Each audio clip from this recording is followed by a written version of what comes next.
When I was there, the dean sat down with me in his office and he said, "Hey man, we can't give you a scholarship. We can't support it," because his phrase was, "We're concerned that you won't be of any use." That was what I was told when I was, I guess, I don't know, 20. So anyway, that's the best thing that could ever have happened to me.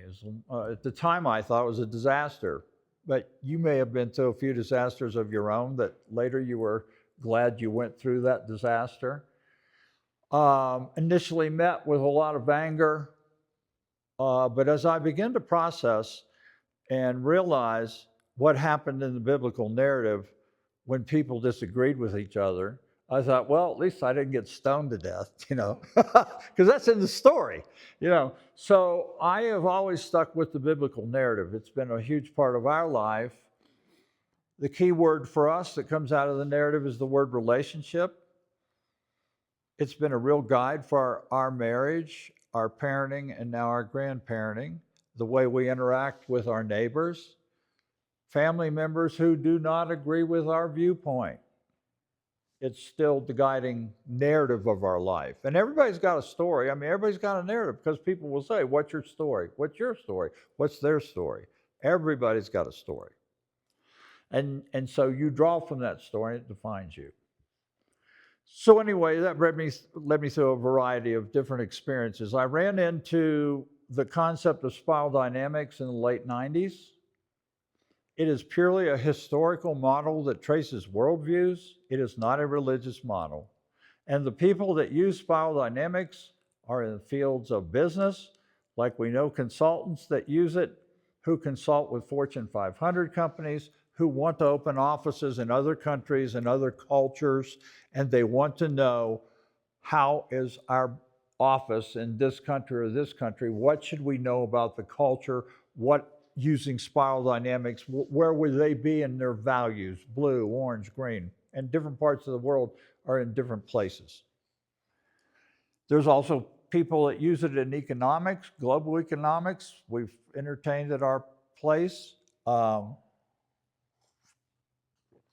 Philosophy, a lot of different fields of study.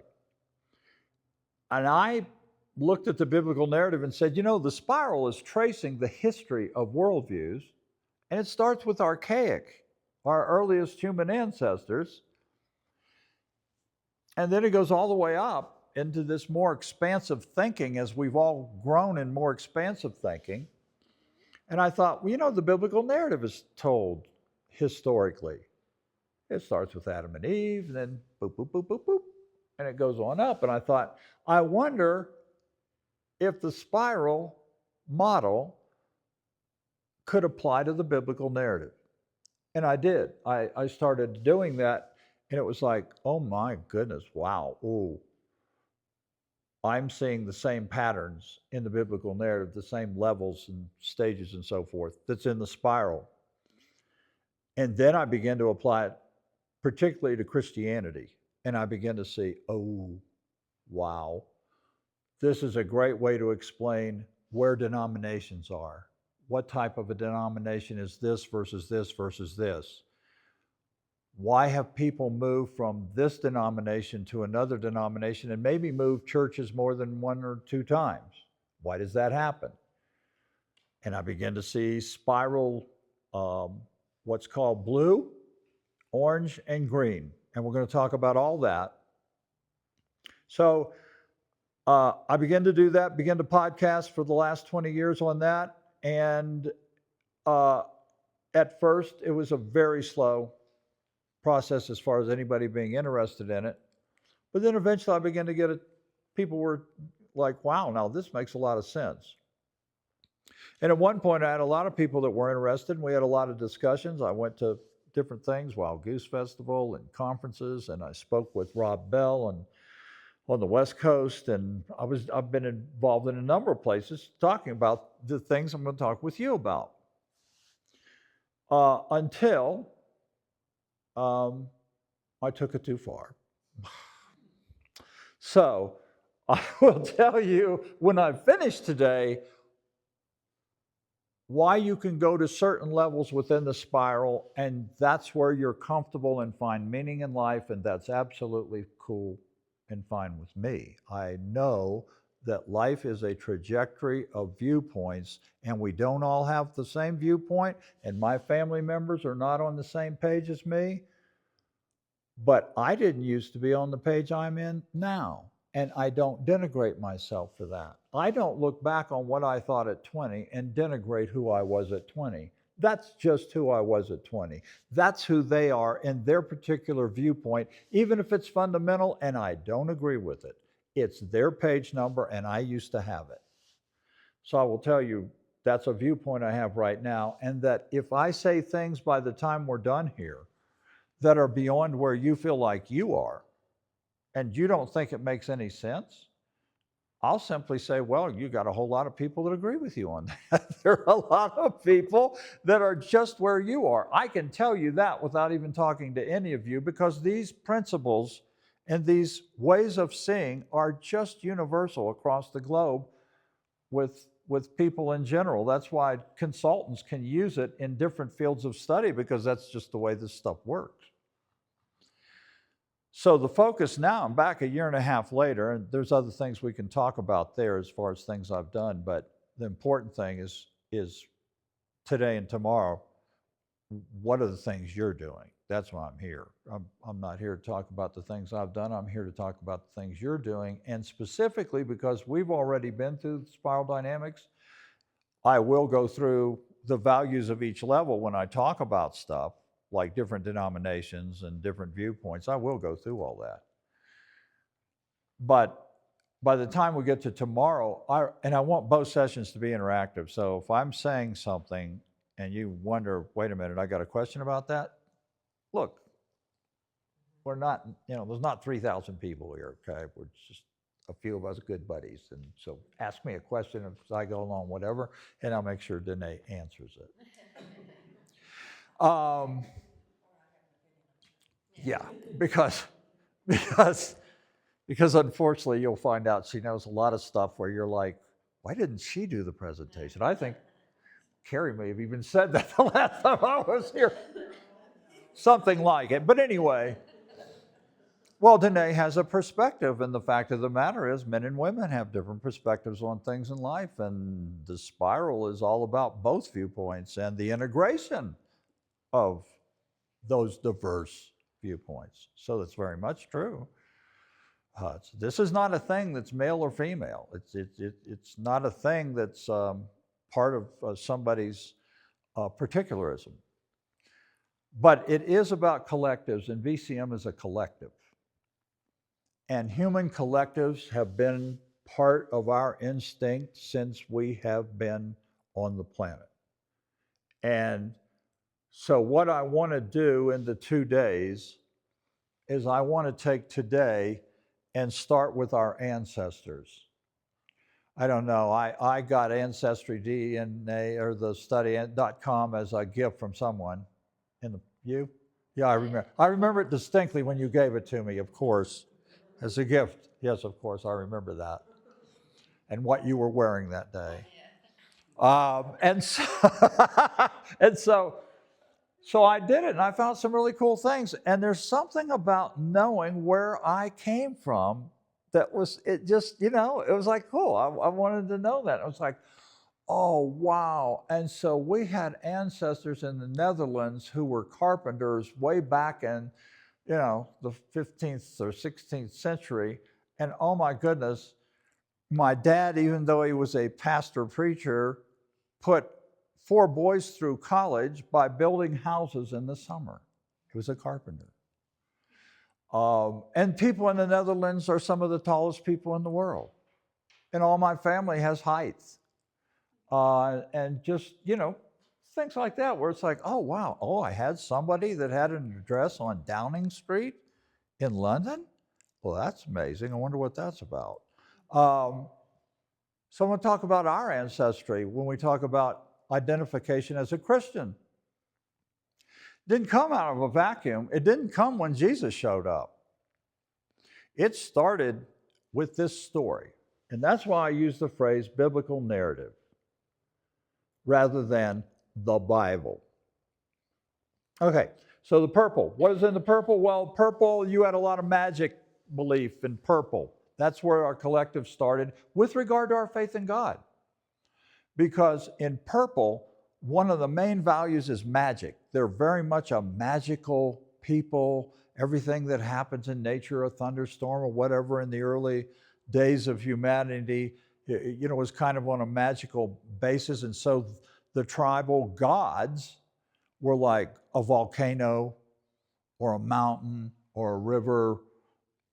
They all had their own types of gods, and they identified those with some type of form, some type of thing they could see that was tangible. And they saw, it's the volcano god is angry, wrath of God. What should we do? Well, I'm not too crazy about Bill. Why don't we sacrifice him? And so I just do stuff like that to see if anybody's paying attention. Because you're here on a Saturday, I should have thanked you for that, first of all, that you're investing your time on a Saturday, and I really do appreciate it. I don't take that for granted. But that tribal got into that, and that magical thing really carried over to the point of, in the biblical story, what's the big problem at the beginning? Idols. Idols, oh my, the idols of the Philistines and the Moabites and the Egyptians, that golden calf. Why in the world did the Israelites, after God got them out of Egypt, and Moses leaves, it's that deal, I can't leave you for 5 minutes and look what you've done. And while he's on Sinai, they make a golden calf because that's the religion or part of the religion of the Egyptians from which they came, and it's tangible and it's magical. I mean, they have that magical mindset. That made perfect sense to them, and volcano gods and so forth. It was a perfect, reasonable way to understand the transcendent. And that's the way collectives work. Now, I don't know of any Christian organization that has a problem with going beyond that collective, which is simply to say, we've always been evolving in the way we define our collectives. And that's where we're going to be tomorrow, because that's just what we do as humans, and it's natural and it's necessary. Evolution is necessary. And it's because we are by nature evolutionary beings. And our viewpoints have evolved. Your viewpoints have evolved. You don't think the same way you used to think, even about God or church, those kind of things. So it starts off there, and Israel starts off there, and Israel is in that tribal stage, and they literally are defined as the 12 tribes of Israel. They're as tribal could be. And where did that come from? Father Abraham. And the word father is a symbol for a collective. That's why he's Father Abraham. So you have the 12 tribes, they're purple, and they are struggling with idolatry. And again, when I was in Sunday school, I used to think, how in the world are you falling for that? I mean, again, God has delivered you. He's given you Moses. Moses has given you the law. How are you why are the prophets always criticizing you because you got caught up in someone else's idolatry? Well, it's because that's the way it was. And so I can say, where I am, how can that be? Just as I can look at a fundamentalist Christian and wonder how in the world can you think what you're thinking? Because that's a step on the road to evolution. Each stage is like a rung on the ladder, and you cannot skip any of the rungs on the ladder, because the rung of blue was the one I was on, and I could never have got to orange if I hadn't been on the orange rung, and I could never have stepped up to green if I hadn't been on the orange rung first and then the blue one. And what did I get out of blue? A love for the narrative, a love for book, chapter, and verse. That's the fundamentalist. Book, chapter, and verse, brother. Well, guess what? Now when I talk to scientists, I call book, chapter, and verse data, because it is. And what do we do in science? We examine the data. What's the data telling us? Is it valid? Is it invalid? Is it making sense? Is it not making sense? And this is why I use spiral dynamics and why I use quantum physics and discussions that I've done things with them, and philosophy, Jungian psychology. I talk with people in all those fields today, right now. Why? Because it's an amazing thing. It seems like they all have emerged from a single source. So, what I'm saying is, I have been through an evolutionary process that is leading me toward a belief in interconnectedness, interrelationship, in the midst of tremendous diversity. And I'm okay with diversity. I'm at peace with diversity. I'm at peace with people in my family that don't see the way I see. I have no angst about whether the kids and the grandkids are going to be saved or lost. My thinking has moved beyond in a way that science would say, well, yeah, we don't go there either, or the spiral dynamic consultants. So, you started in purple. We started in purple because, see, we emerged from Israel. That's where we all came from, the earliest days of Moses and the law. So from there, where do you go from there? Well, you go into the warrior phase, and that's Israel's early days. And in the early days of the warrior phase, you have the value of power, the value of dominance. Respect is huge. Red is very much used to describe gangs, the mafia. Those would be example of red. And in Israel's warrior days, red was the lens through which they looked to make their meaning. They looked through the red lens, and what did they see God saying? Go into the land and kill all the enemy who are believers in idols. Men, women, and children. And that made perfect sense. That's what God wanted. Are there people on this planet today who believe in killing other societies in the name of what they believe is their God? Yeah. Red is alive and well. It's still out there in the Middle East. Jihad is absolutely logical. Absolutely, when you're in red. So Israel moved from red to blue. How did she do that? Well, that's when you're going to start getting into what we're all dealing with when we're trying to decide what to do with BCM. It starts with blue. Blue is all about empire and institution, and in blue, the main value is law and order. And law means that there's boundaries. And you've got to figure out in law, guilty, not guilty.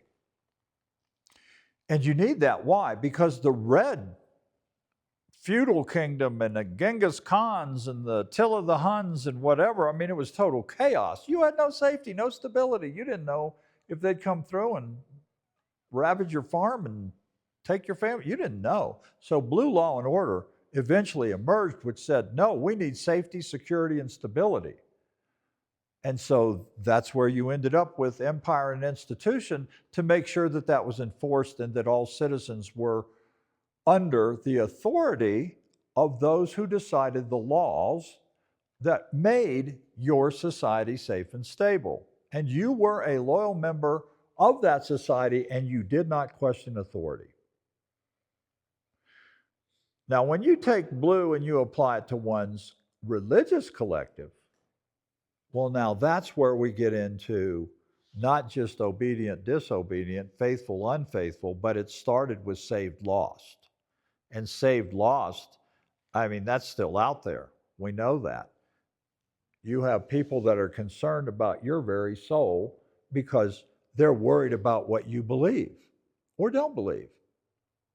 And they're telling the world the same thing.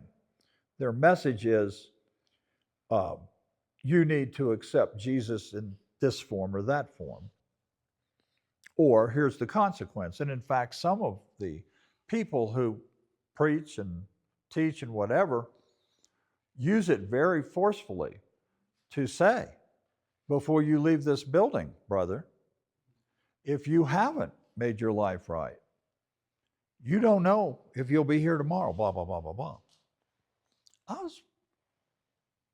I might have been guilty of that when I was young. You know what? It made perfect sense to me. That's what God wanted. He wanted people to obey. He didn't want people to be out there that weren't Christians. That made perfect sense to me. And it made perfect sense to me that there were rules. There have to be rules. And so I was part of a denomination that had its rules. Of course, I had friends that were in other denominations and their rules were different. And so that's why we didn't go to the same building on Sunday. They went to their building, we went to our building, and we were all arguing about what the rules were. And that's what comes with empire and institution, and why the conversations I have today, I mean, I cannot tell you. It just comes up all the time about people talking about, yeah, and then it turns into an organization, and then you've got somebody that's in authority, and then you have to have money, and then you have to do this, and I'm done with that. Common discussion. So for Israel, what was the blue way of doing things? Well, in terms of empire, it started when Israel decided, like all the other nations around her, she needed to have a king. And that's how empire started with Israel. And most of us who've been in Sunday school know about the Davidic kings. David, King David. Or you've seen the movie. And so there's King David and there's all the Davidic kings. And one quick note I will make here is that while David could and did slay Goliath and was one of the greatest kings of Israel in their minds, there was one enemy, one Goliath, that David could not defeat. And it was the enemy of sin and death. And so when we get into death, death is going to be separation in the biblical narrative. Not physical, it's not physical death. It's all about separation from God. So you might have exile, and they did. They might have a casting out, and they did. They might, and everything was based on, is it lawful? Jesus, you just healed someone. That aside, it was on the Sabbath. Is it lawful to heal a man on the Sabbath? That's our main concern as a Pharisee. Yeah, it's great. You healed somebody. He's happy. He's ecstatic. All the people are rejoicing. But look, man, is that lawful? It was the way the people of Israel understood identity. And it was blue. Blue started before Jesus arrived. Blue was on the planet before Jesus got there. But the thing is, once Jesus and the apostles left the scene, blue was still alive and well in the Roman Empire. So that was going to set the stage for what became the church and the values of that. Now, within that was temple. The temple was the key to identification. I'm going to be talking about identification. And conversations I have with everyone from seminary theologians and academians all the way down to pastors and lay people. Identification's everything. Most all the people I talk with today identify as Christian. I'm going to guess most of you do. I don't know everybody's personal view. We're going to talk about that identification. That usually gets people's attention. Like, what are you talking about? What do you mean by that? Well, if I didn't have something really controversial to say, why would we show up on Saturday and Sunday? I mean, you got to have something. I've studied the biblical narrative and I've moved through my considerations of what is identification. Here's why. If I go to a fundamentalist person and they're identified with a particular denomination and I say things that go beyond their boundaries, I threaten their identity, and they regress to archaic immediately because I have threatened their very survival of their identity. And that's why the conversations get so hot. Because when you regress into someone's identity and you challenge someone's identity, whew, you better be ready for what's coming next. And I'll talk about that too. Which again doesn't bother me because I know how it works. And I'm okay with the fact that people are identifying the church in different ways. I'm fine with that because everybody has the right to be who they are. That was one of the main phrases of Clare Graves, who did most of the research that eventually became the model of spiral dynamics after he passed. And his phrase was, everyone has the right to be who they are, damn it. That was his literal words. And that's what he meant, is to say, just because you think you've evolved and gone beyond that, and you can't be that anymore, be real careful about saying other people can't be that because you were. So it's that kind of a principle. So they had the temple, and what was the temple? Well, it started as a tabernacle in purple, and they're going through the wilderness. They had to have a tent to worship God, and the tent was where it started. You had a holy and a holy of holies, and it was said that God dwelled in the Holy of Holies. That's their collective view of the presence of God. It was in the Holy of Holies. The average Joe, or the average Saul, or whoever it was, could not go in the Holy of Holies. They couldn't go in the Holy of Holies under penalty of death. The only person that could go in the Holy of Holies was the high priest. So you had to have a high priest. That was a given. And the high priest could only go in there one time a year, and that was during the Day of Atonement. And what was the Day of Atonement? It's when they sacrificed bulls and goats, and the high priest took the blood of animals into the Holy of Holies, where the Ark of the Covenant was, sprinkled the blood there on the cover between the cherubim, came back out, and everybody said, wow, wasn't that a great atonement this year? I mean, that guy did a great job. Let's go to lunch. This is wonderful. And now our sins are forgiven. Why? Because we took the blood of animals and the high priest took it in there, sprinkled it on the mercy seat, and now God forgave us of our sins for another year. And so let's try harder this year than we did last year. But they had forgiveness of sins, and that was legitimate. But the forgiveness of sins was something that belonged to what we would consider to be what? I mean, no, I don't know of anybody that's gotten upset because we don't do animal sacrifices anymore. Well, guess what?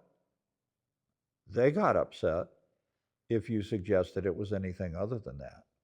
Because to them, that was the way you had relationship with God in their collective. And that's the way it was for everybody. And there weren't people in Israel that were progressive Christians. They were who they were at that time during the purple and the blue. That's who they were. That's how they saw God. That's how they did as a collective.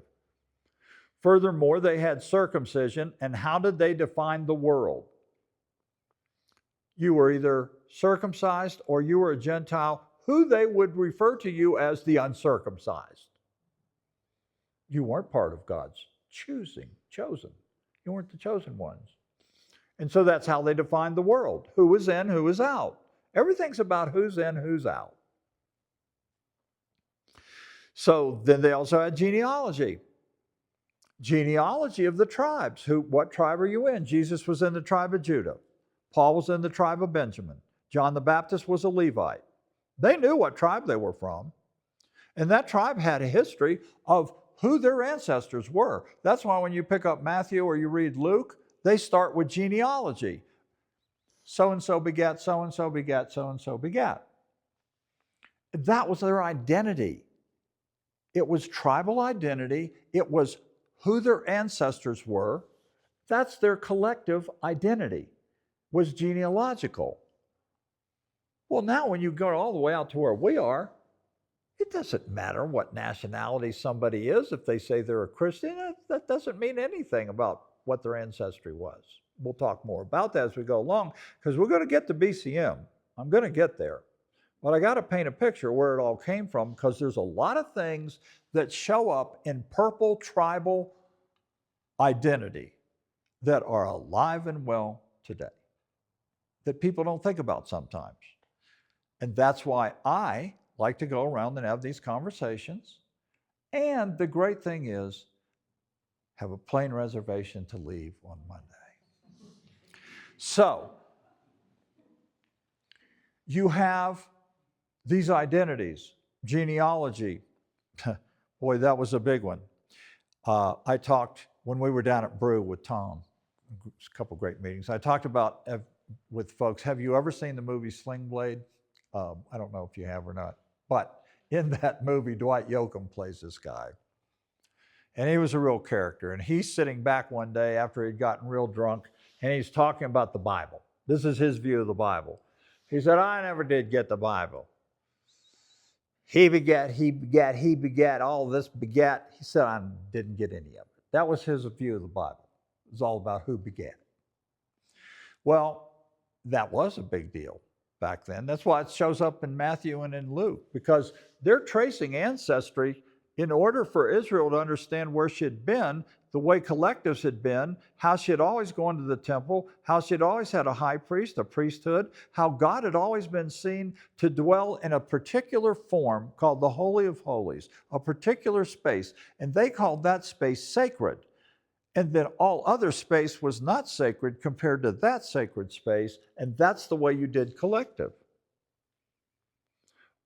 When I was a kid growing up, the church building in our denomination was sacred in the sense that you could only do certain things or events in the church building. In fact, our denomination said it was wrong to eat or to have food in the church building. You needed to build something they would call a fellowship hall for that. Of course, Paul also said, don't you have homes to eat and drink in? And I said, but we got a water fountain, though, right here in the lobby. And then that's when you get in trouble because you're not supposed to question. But that's the kind of thing you run into and that I came from. I could tell a lot of other stories. Probably some of you could too. I shared some with Janelle when we were at Brew Theology because she and I came from similar fundamentalism. So they have all these markers. These are markers of identity. Now Jesus shows up, and he shows up in blue, and we know the history, and Jesus came from the tribe of Judah. And one thing I didn't finish is this. It has bothered people outside of Christianity when Jesus is called the King of Kings in John's Revelation, the King of Kings. What I was going to say is that John was seeing, as an Israelite, that Jesus was the king of all Davidic kings and their lineage because he did what none of them could do. And it is in that light that he was the King of Kings. He was the king of all the Davidic kings because he was from the tribe of Judah and he was the prophesied one who was to come. So that's just a little aside.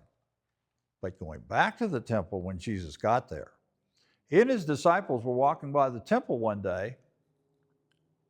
Keep an eye on the clock, I'll end here. He and the disciples were walking by a temple one day. What time did I start? Does anybody know? No one knows. Good. Well, since we just started, he was walking by the temple one day, and the disciples, trying to impress him, I'm sure. This is recorded in Matthew, Mark, and Luke. The same scenario of Jesus. And it's big, and it's controversial.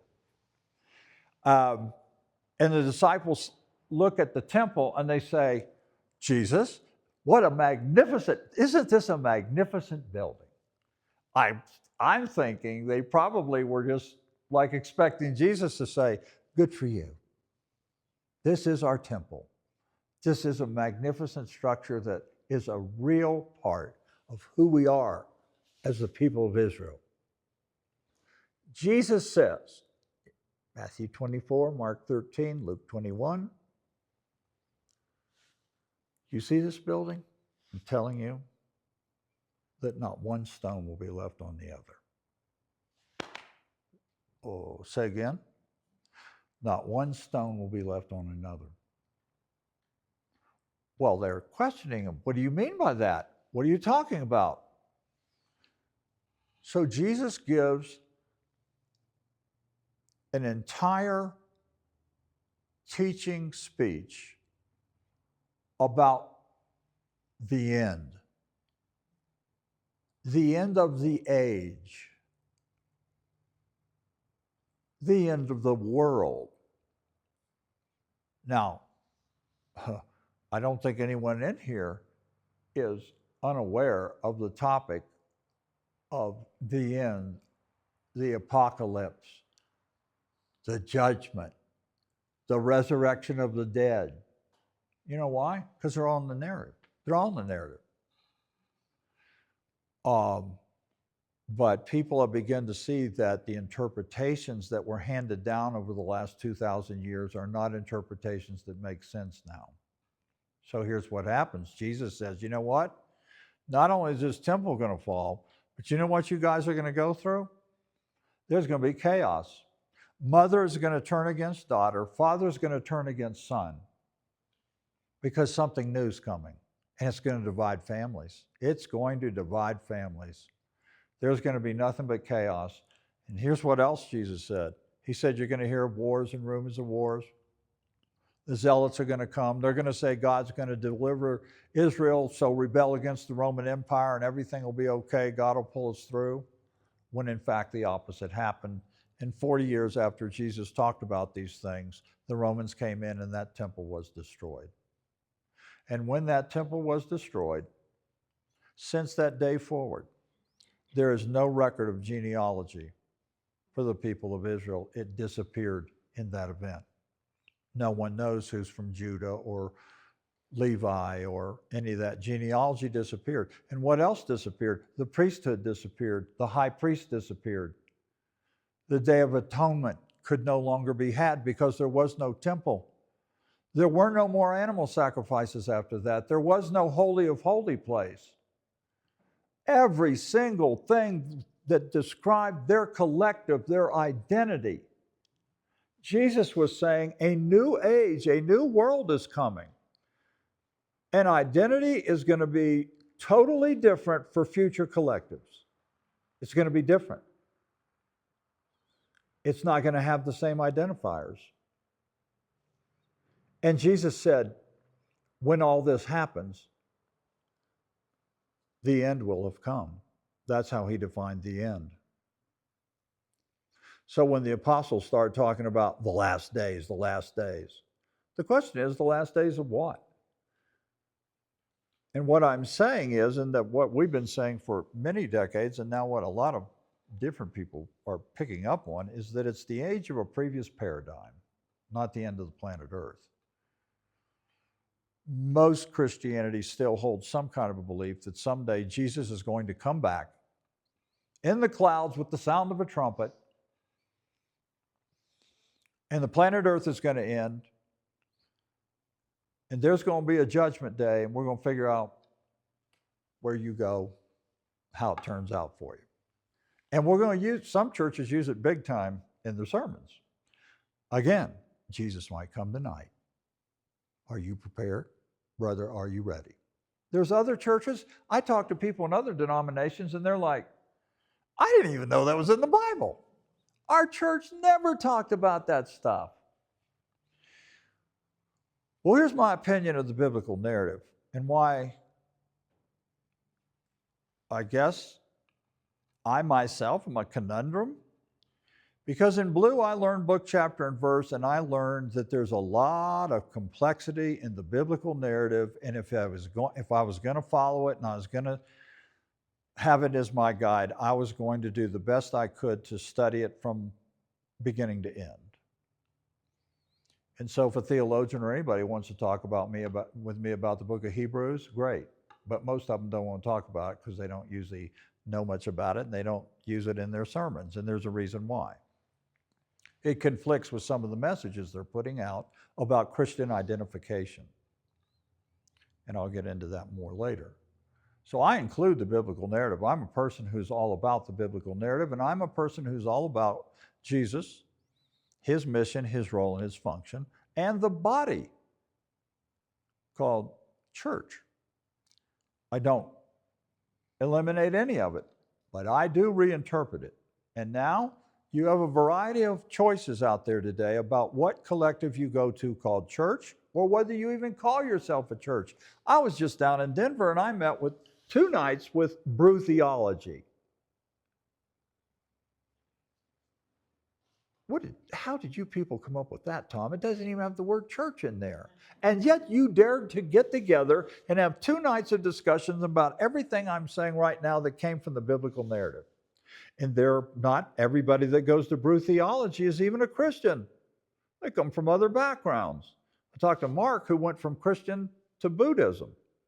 I'm not sure where Najee is right now, but they're accepting of people who want to come and talk about spiritual values, and they have a collective that is open to people from all different kinds of backgrounds, and that works for them in Denver. And in fact, I believe Brew has like 6 locations or so, something like that. I know they're in Texas and some places. That's what's happening out there, which we'll talk more about later. So, Jesus says there's a whole new paradigm coming. The Holy Roman Empire says, yes, sir. That stuff is done that pertains to Israel and Judaism and their beliefs. And wow, we could use these teachings of Jesus and the apostles to help our empire come together as a singular religion that everybody needed to believe in and confess. And so what happened? The diagram that I have shows that it all starts in the first circle with Moses. But what comes next? The cross comes next. Then there's a new circle. It's not the same as the Moses circle. It's a new circle that now Jesus becomes the founder of a new world religion, a new form. And that form has been blue, and that form has been orange, and that form has been green. And from most of the conversations that I'm having here with you guys, I would say you would be absolutely classified in the green viewpoint because its main value is inclusivity. So what I'll do after we take a break here, get some coffee, whatever, let's take 10, 15 minutes. I want to pick it up here, and I want to go into the second part of this, and that is how we got here today, what's been from the Holy Roman Empire forward, the way we got to where we are today with our understanding of what is a Christian, what is the church. And I want to talk about that because that's the hot button. I mean, that's the discussion that's going on with people right now. And when I come back, also be thinking if you have any questions about everything I've just said, or any questions about that, or previous things that relate to those earlier stages in Israel and their paradigm and whatever. I'll go for a little while longer, take one final break, and then we'll wrap it up at noon. So thanks again for coming and listening.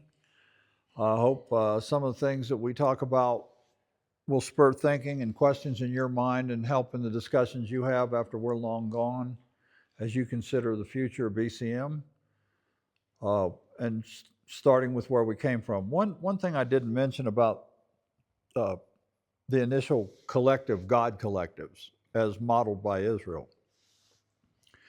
That Day of Atonement, as well as feast days, brought with it the concept of ritual. One of the conversations that commonly comes up among progressives is, even though they've left a particular denomination and evolved in their thinking, is they miss the ritual that they used to have with that denomination. And ritual for Israel started with a priest, and that priest wore a special garment, and that garment set the priest aside as someone who could speak God messages. And then they had in the holy place, which I didn't talk about, the altar of incense. And part of the ritual was the offering up of incense, which you still find, like in Eastern Orthodox, the incense as you go around, and the ritual, even a cathedral with stained glass windows versus somebody that decides they want to do a house church. I mean, those are two different sacred building versus someone's house. But ritual was a big deal. So we'll talk about that a little bit because when we talk here in a little bit in a minute, now people that I talk with in the progressive circles are trying to decide, what do we do with baptism and what do we do with Eucharist? So we'll talk about that in a minute. But Phil brought something up to me at the break, even though I had made it very clear he was supposed to raise his hand. And so, Phil, you had a conversation with someone who's in the Orthodox Jew space. And could you just give a synopsis of that conversation, because it had to do with the temple? Yes. I probably took a bite. Yeah. Yeah. I know, right? Yes. It's like the waitress that says, "How's your meal?" Right? No, I was so curious because I think, from my outside perspective on Jewish faith, they're still very much longing to rebuild the temple. The land currently isn't theirs. The dome sits right there. And the idea still is pervasive that one day we will rebuild the temple. That land will be ours and we will rebuild the temple. With that being said, I said, so let's imagine the day that does take place, you rebuild temples there. Will you reinstitute animal sacrifice? And my friend said, no. And I was like, well, what do you mean? Like, isn't that how this goes? And he was like, well, it seems a bit barbaric now, doesn't it? And I was like, so then what's going on? Or I just didn't understand when that shifted. Right. I didn't Right. understand where the marker was, when that Right. moved, or because you still want to rebuild the temple, this is still this place. Isn't that how that process goes for the forgiveness of sins? Doesn't that need to be reinstituted? And eventually what my friend told me is, we do the same thing you do. We pray. And God forgives us of our sins. But yet they want the temple because it's very much a part of their identification. Yeah. And the other thing we talked about was that the only one that could go into the temple's Holy of Holies is the high priest, and the high priest was taken from the tribe of Levi. And what did we just discover? And that is, no one knows who a Levite or someone from Judah or Benjamin, they have no idea. All the intermarrying that took place over the centuries since that event, there is no identity of that. So what about a high priest? They don't have that now. And it just shows that in some ways evolution has happened, and in some ways the attachment to certain forms has carried through.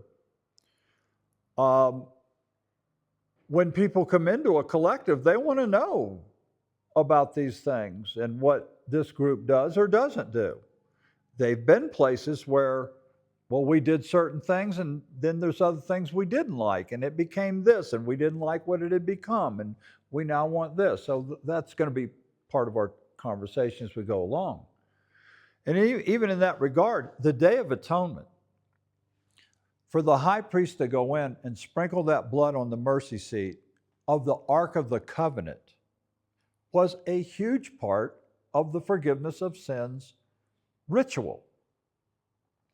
Well, in 586 BC, the Babylonian Empire invaded Israel's southern tribes where the temple was, and they destroyed the temple as it was originally.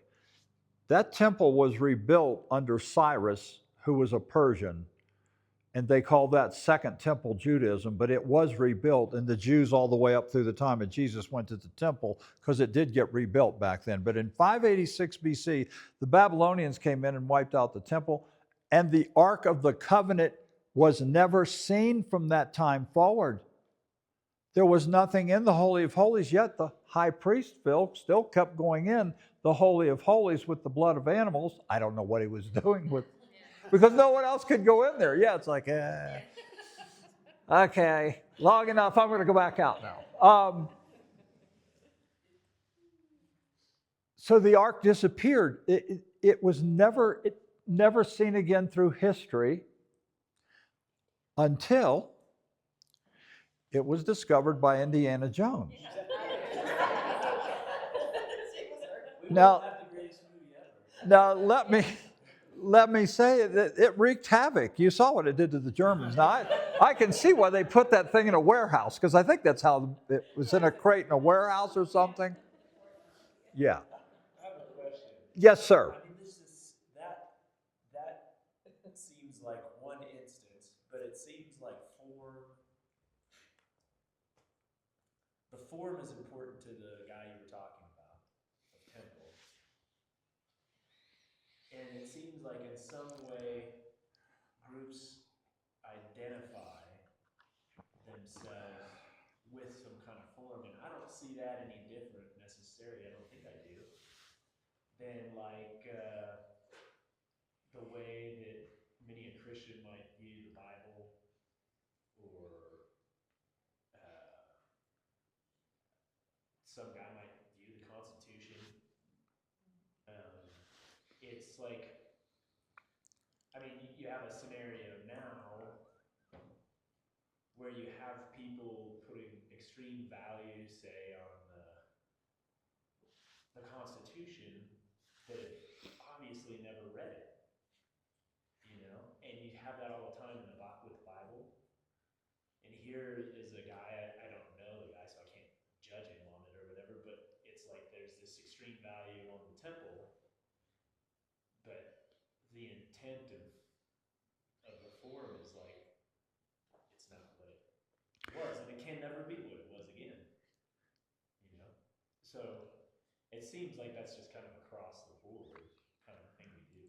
It's actually an excellent segue into the conversation of form and formlessness, because you use that word of form. As a matter of fact, now that you have a bite in your mouth, could you get that other handout? I want to look at another handout now, and I want to compare this handout to the one I gave you first, because you're now talking about identification with form. And I want to talk about that as it applies to collectives, blue, orange, and green. And then I want to talk about, well, what would formlessness, what would it be to be formless? What's that mean? I'm just like, what? Nothing? It's a huge question that always comes up. And does that mean there's no more form? Absolutely not. So, there you go. Thank you. Thank you.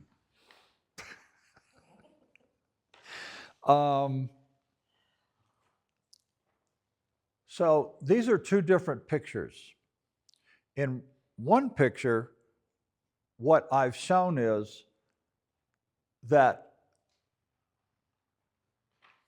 God identity has been experienced since the early days of humanity in different forms to which people have attached. We saw and went through all the forms that came through Moses, the purple tribal, the empire and institution, the temple, genealogy, priesthood, animal sacrifices. These are all external. Animal sacrifices, what's that have to do with my internal self? Davidic kingdom. And Jesus comes along and says,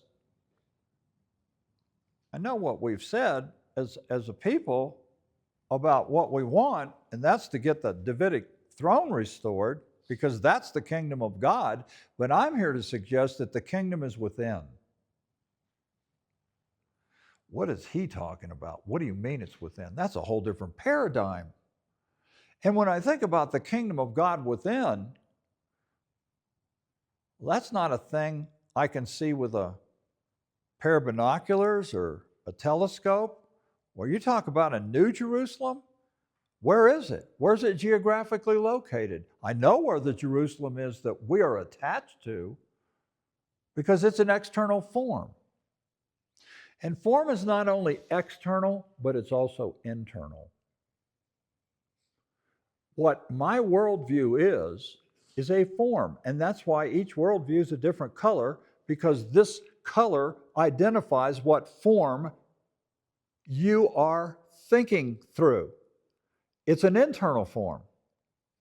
So people that are holding fundamentalist beliefs, that's an internal form. And it has boundaries. Form has boundaries. To be attached to a form means that you must define the boundaries of that form to understand its perspective. Also, you can only have division in the realm of form. You can't have division in formlessness. You can't. How do you divide God? Spirit. Formlessness. The new heaven and earth, New Jerusalem, all those are symbols that are there in the story. Some of them you may never talk about in the places you've been before or how you grew up, but they're all in the story. And I go back to the fact that they're in there for a reason, and there's a couple of paradigms that are being introduced to us, and one paradigm has to do with the way we're going to identify ourselves, and the other paradigm challenges that identity and says, what if we could go beyond that to something even more inclusive that is not form-based, where my I am statement is not a form statement. What am I talking about? Well, I've talked to someone on a plane and they say, I am a Baptist. I am a Methodist. I am of Judaism, Hinduism. Those are forms. And they have boundaries.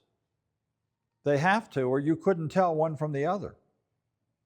And in the realm of form, that's where labeling happens. You can only label people if you're in a form that differs from theirs. How else would we know the way in which we differ? So now we have form and metaphors in this story that have to do with formlessness. Again, moving from a paradigm where the heavens and the earth of Genesis 1 are external form-based things. As a matter of fact, the quantum physicist David Bohm defines our universe as forms or things. And that flies with the people, the quantum physicists that I'm working with right now in the evolutionary leaders movement. The universe is made of forms or things. Now, Bohm also suggested that there's an implicate order from which an explicate order of forms or things emerged. And quantum physics has been pointing toward that implicate order ever since. That's a whole nother study. And I talked to Janelle and she said, hey, we'd love to do the science and spirituality deal with you at some point, etc. A lot of people are interested in that. Why? Because if I'm going to interpret the Bible and everyone says you can interpret it 100 different ways, I would like to know that whatever I believe about the trajectory of the Bible, I can overlay on spiral dynamics and I can overlay on quantum physics and I can overlay on integral philosophy and I can see, wow, we're saying the same thing in different ways. Science has a narrative, history has a narrative, psychology has a narrative, Jungian, etc. And I'm working with someone now is working on a project, and they called me and they said, "Hey, would you be interested if I can get this project approved?" They have a degree in Jungian psychology, and I've talked to her for a long time. She's been to our home. We're good friends now, and that's important because we don't have a lot of friends. So you don't have any friends. That's throw mama from the train. So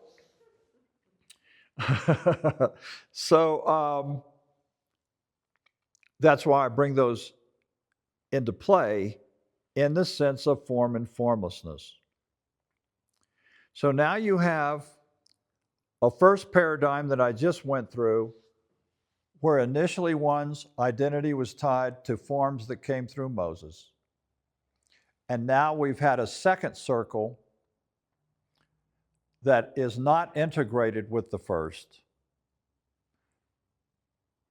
It's separated by a cross. And this circle that's under Moses doesn't integrate with the circle under Jesus. So they don't follow the Gospels and the apostolic writings. Yet the quirky thing for Christians is that Christians do talk about the Old Testament and the prophets as their ancestors. It's just these people didn't move on to the second circle. So there's division, separation in the way the story is told. And so what I'm proposing and what I've been talking with people about anywhere people will take the time to sit down and chat is that we have a paradigm that is fully in place now and has been in place for 2,000 years. And this is the way the biblical narrative has been presented. That the biblical narrative is a story whose outcome is two world religions.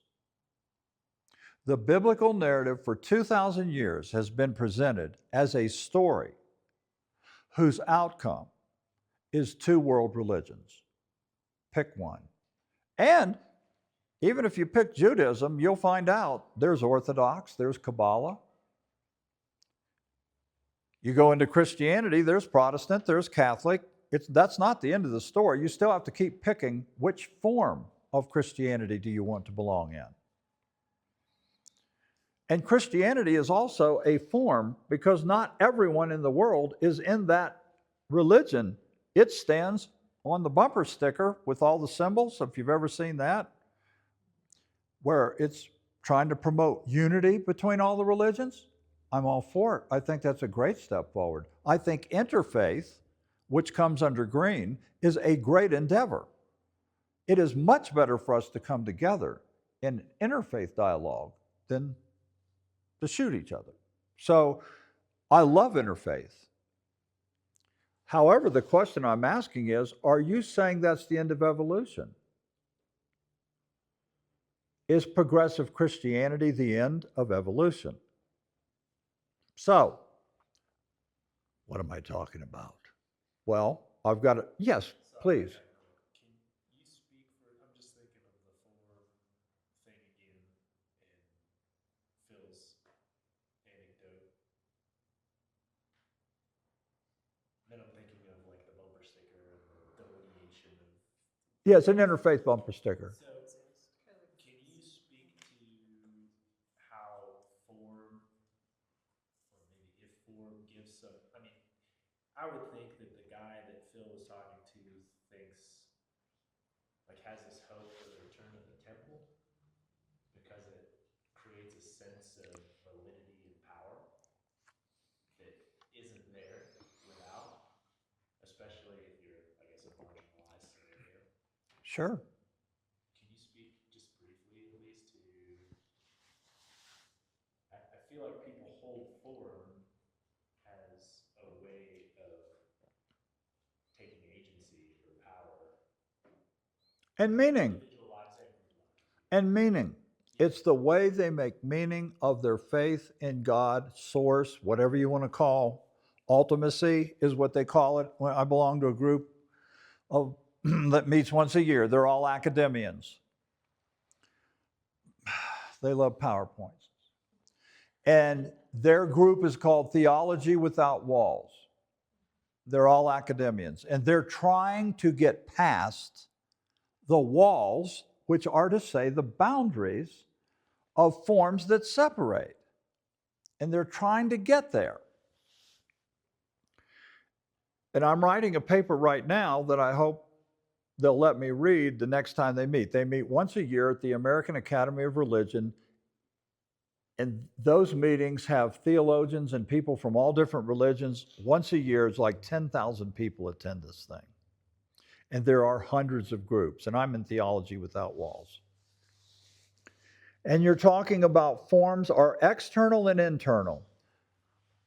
That temple is an external form that's part of the identification for that Orthodox Jewish person with the internal belief they have in God and that which is God ordained and that which is from God as a way of defining and making meaning of God. Now, my problem with temple and that first paradigm is that when you get into form, you can have division. And so what's the deal with the temple?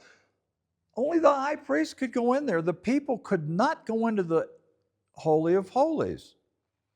When you get through the apostolic writers, and Paul talks about the defeat of death, he's talking about the defeat of attachment to forms that separate. And I'll get into that now. I'll talk about it more because it's attachment to forms that have always been the problem, in my opinion. And those forms started in the earliest days of tribal Israel, circumcised, uncircumcised, and all those things, and who's obedient, who wasn't, who was clean and who was unclean. That's where God collectives, started. Those were forms. They have to be. And you know what? Forms have to be adjudicated, which is why you have to have law. And Israel then had the law. They had all kinds of law. A lot of the laws had to do with the keeping of the Sabbath. On the Sabbath day, we rest. Well, could I bake bread? No, you can't bake bread on the Sabbath. That's then sub-rule number one. Okay. Well, let me ask you this. If I was eating bread and I dropped it on the floor, could I pick it up?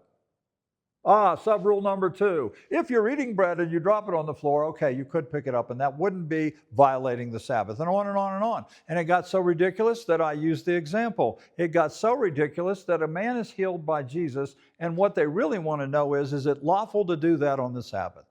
Did he break the Sabbath form? The boundaries of the form called Sabbath. And I look at the universe, and I see the diversity thereof. Quantum physics is saying, yeah, a rock is a solid thing to Newton in Newtonian world that you need to be careful of if gravity could make it fall on your head. But man, in quantum physics, you're not going to believe it. We're getting down to molecules and atoms, and we're getting down to waves and strings and quarks, and we're headed toward what is the nature of what we see as a solid form. Because the closer I look, it seems to be headed toward less and less of a thing, which would indicate to many scientists that there's something behind the universe that emerged. And so for them, if I say, I believe that order would be defined as formlessness, and it equates to my new heaven and earth and my new Jerusalem and the way I'm understanding my identity, that's a conversation that is playing well. So what is the second way of seeing the narrative? I said the first way of seeing the narrative is it's a story whose outcome is two world religions. Here's my proposal, and what I'll get into as I end this today, and then we can talk tomorrow about where you all feel like you are, what you feel like your message is to people. If someone says, well, what BCM about? Why would I come there? And other questions that I'd like to kick around with and get your opinions, not because I'm defining it, but just while I'm here to use these models to say, okay, if we apply these models to BCM, how would you fill in the blanks? And what would you see as the future? But my proposal that I'm saying is the next step moves from green, which is the last stage level of first tier spiral history. The second tier is the movement into second tier integral viewpoint. And integral is where we are not attached to any specific worldview that has come before us, because that's what people have done. I used to be blue, and that was the way it was. I was a subject in that sense of blue. But now I've moved into orange, and here's what I think now. And now this is the way it is. Everything is orange. And so now I'm a subject of orange. And I don't like blue. Blue's got problems. That's why I'm deconstructing it. Blue. And now I've moved into green. And I'm in green, and I'm a subject of green. And if I get a little unhealthy, I might want to start going to social media and attacking all those evangelicals because I'm post. Or I might want to be saying negative things and getting into it with them. So that's our message to the world. Got to decide, how's it work? What is a Christian? Well, postmodernity is the last step before you move into integral. So I want to talk about that.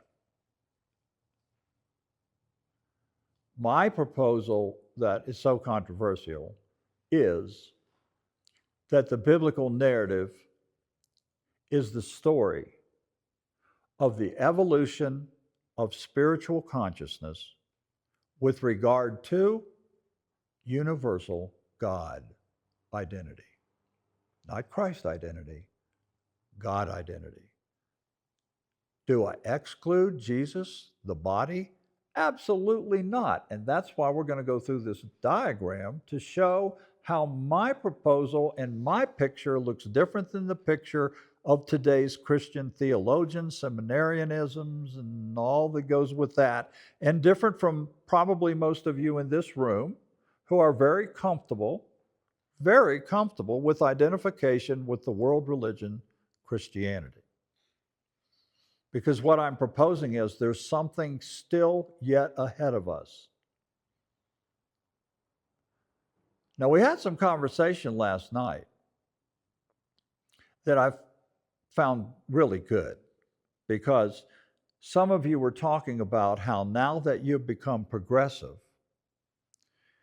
Ken, you brought it up, and John, you brought it up with, I think, a brother or somebody, but it's how do I, where I am in these green values of inclusiveness that are so much more inclusive, and the boundaries are not anywhere near like the restrictive boundaries of these fundamentalists that are in my family.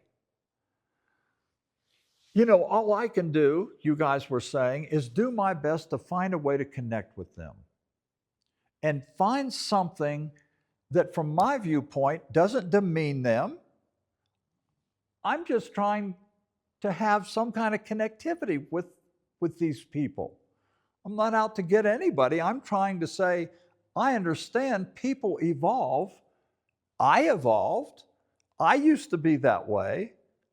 So here's what bothers me. They never care about who I am. They never ask me those, how are you seeing things? How do you identify now? How do you find your faith? They never ask me that. They don't want to talk about that. Or if they do, they want to argue with me that I have become a liberal and I've gone outside the boundaries of what it means to be a true Christian. And I'm saying that the Roman Empire took Jesus and said, well, this is just another religion. Jesus came to start another religion into the story. And you're either in or you're out. You're a Christian or not a Christian. Well, if you're a blue Christian, that's bad, bad news. If you're a green Christian, the good news is we want to do interfaith meetings. We want to find ways to connect. We want to find ways that we can be good with each other and then go our own ways to our own buildings, still separated, still with different I am statements, still identifying ourselves differently, even though we're serving the same God, still worshiping in different buildings, still having different boundaries about defines that. But at least in interfaith, we're finding a more inclusive way to deal with each other that's better than the fundamentalist way. And I'm good with that, and I can talk to the fundamentalists. Postmodernity is the last stage. And so what I'm saying to theologians is that green is the last stage of identification with Christ as a form. And that when you move into second tier integral, you move from identification with Christ to identification with source, which is to say God in the biblical narrative. And that every person on this planet has within the Spirit of God, and that every person on this planet is of the same identity. We're all the same in our identity, but we differ in the degree to which we are either conscious or unconscious of that identity. And there are people on this planet that are every bit from the same source in this universe that I came from the same God that I came from, that are totally unconscious of their identity. It's not that it's not innate, it's not that they don't have it, but it is that they are unconscious of it and they bring out and carry out acts of terrible suffering and pain on others. I know people in prison ministry who minister to prisoners. Why? Because they're wanting to tell them that, yes, you've done terrible things because you did not realize your identity, who you were, and the nature of who you are. So, I want to get into the second the diagram. It's form, transform, and formlessness. And that's what I'm presenting. And by the way, even though you may think this is way out there, I will say that I have connected with theologians in the field of process theology, and that in fact I was invited to do a 6-week series for a group called Process and Faith. And my 6-week series was entitled Universal God Identity. And everybody in that group was a process Christian theologian. And I was challenging them to consider, is there something more than that in the future? Some of them really picked up on what I'm going to go through in this diagram. Some have not. Now, let me say this immediately. I talk to people in progressive Christianity all the time, and what they have to determine is, but what is appropriate for where we are? What's appropriate for where we are? And I say, if where you need to be is a progressive Christian group, you should be a progressive Christian group, because that's a step in the trajectory. I'm talking in terms of a post-Christian world. Is that in our future? Now, here's what's interesting. When you're in green and you try to talk to somebody in blue, oh man, you got to be careful because they're going to tighten up, right? Because you are trying to talk to them about something that's beyond where they are. They don't want to talk about who you are. Well, you're not going to believe this. But when I talk about things that are beyond green Christianity, people do the same thing to me. Very same thing. You know why? Because that's the way it works. If someone is beyond where you are, green beyond blue, or post-Christian beyond Christian, that's the natural reaction, is to say, I'm tightening up a little bit here, dude. I'm not sure I want to go any further with this conversation. Or someone says, I have seen the way inclusivity has worked for me, and I'm wondering if the best thing that could come out of the God story is that we all end up getting a form.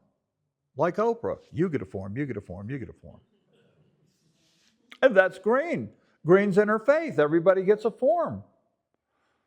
Your form could be a denomination. Your form could be another religion. That is a wonderful step forward. I'm completely at peace with it. I'm not against it any more than I'm against the fundamentalist, because I recognize that's as good as they can do in that lens. And I used to be a fundamentalist. Who am I to say that someone else can't have their own journey? Now, what is the grace of God? Oh my. Whew. God would have to accept us. Even if we were fundamentalists, God would have to love and accept us. Maybe God does.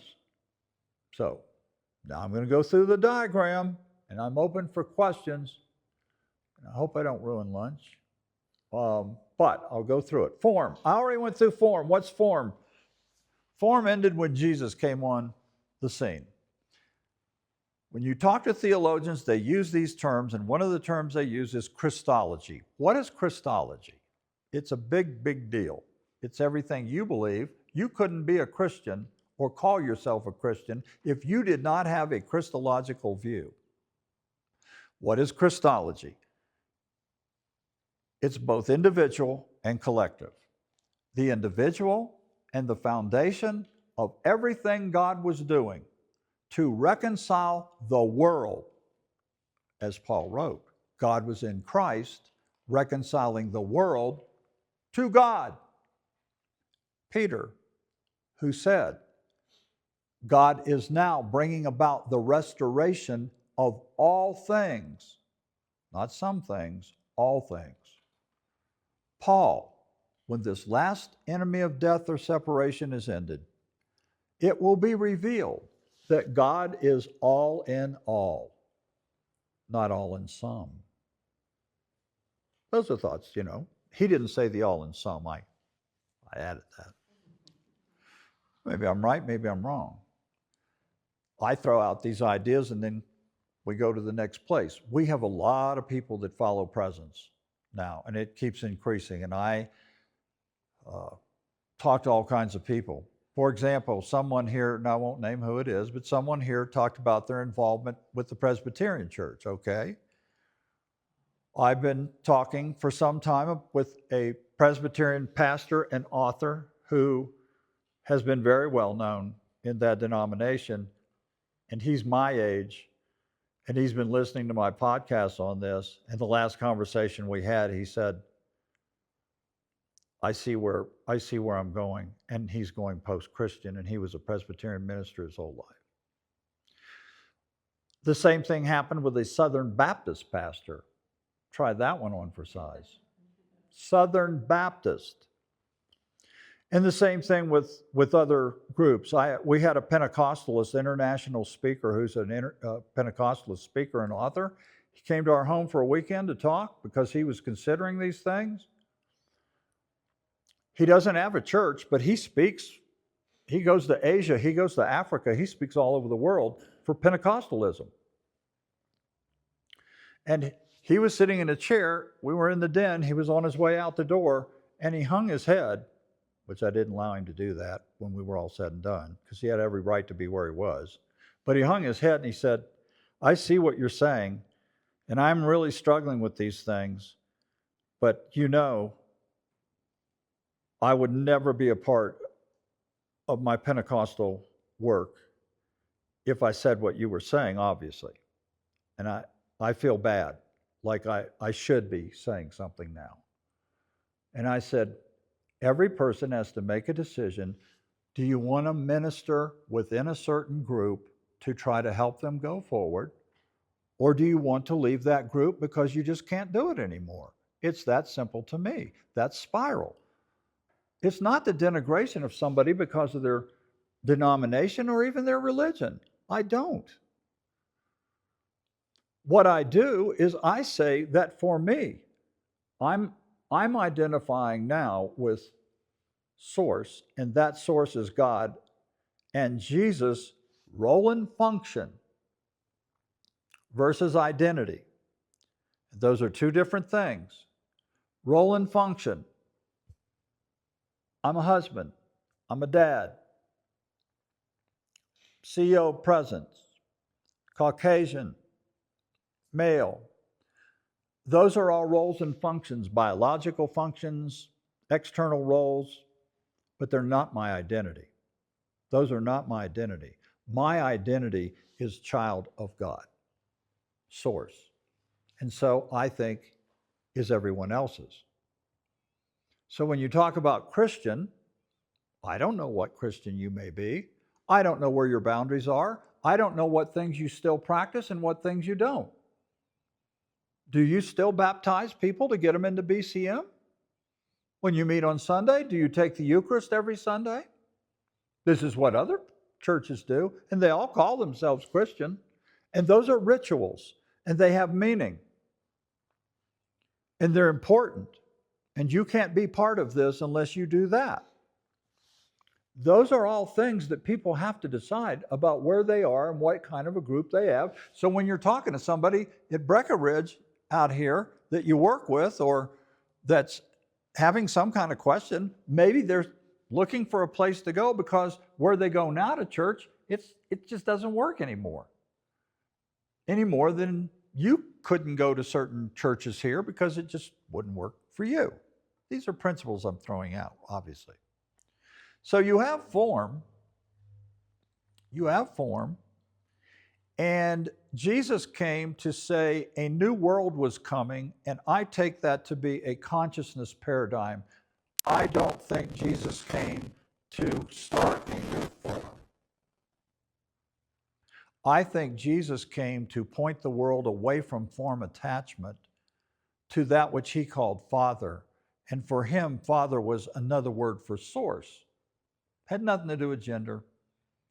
It was just a way of him to say, I'm not here for me. I am here to point toward that which is source. And I call that source Father, and I pray to that source.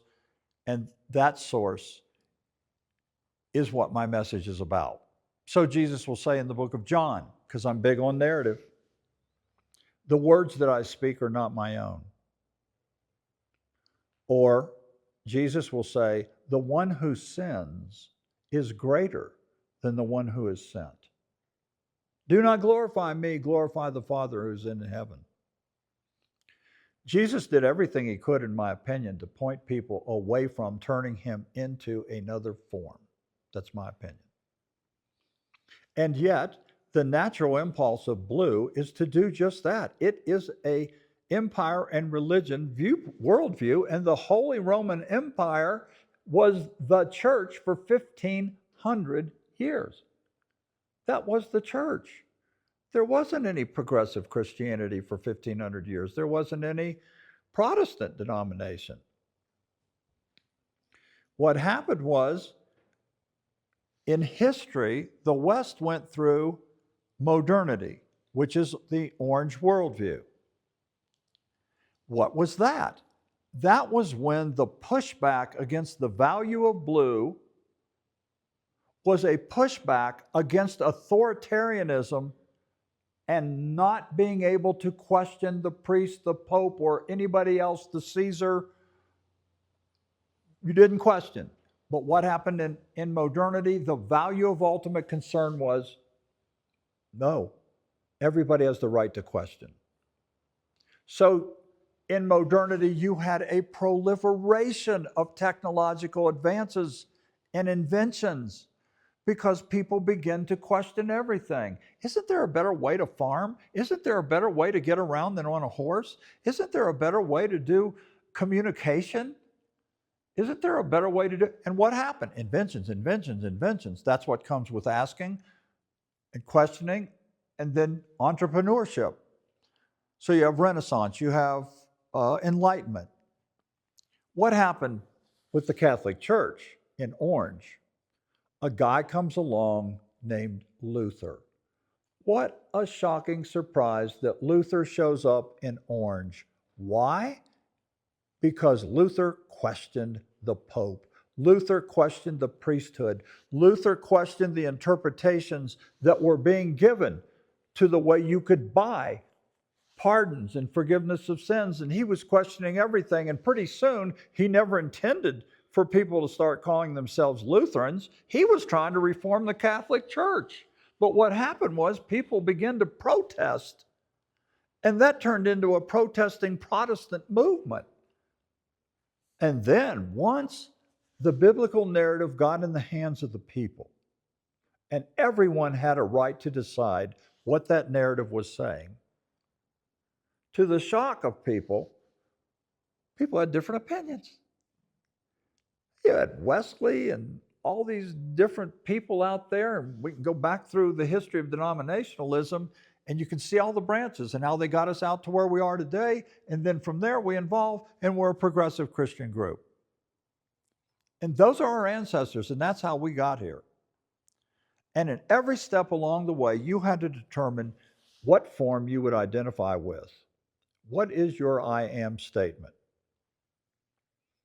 Now, why do I have transform in the middle of this diagram? This is what I am seeing as the role of Christology. The role and function of Christology was transform. It was never meant to be a new form. Now, how do I have the right to say that? Well, because we've all been reinterpreting the Bible for 2,000 years. Why shouldn't I? I mean, I think I have the same right to reinterpret as everyone else, so that's what I'm doing, and I'm putting this proposal out to people. What do I mean that Christology is transform? It was transformational on both the individual level for the person that was a follower of Christ, and those followers collectively then became known as the body, the Christological body, and the Christological individual. The Christological individual, Jesus, and the Christological collective known as body, which also became known as ecclesia, from which we get church.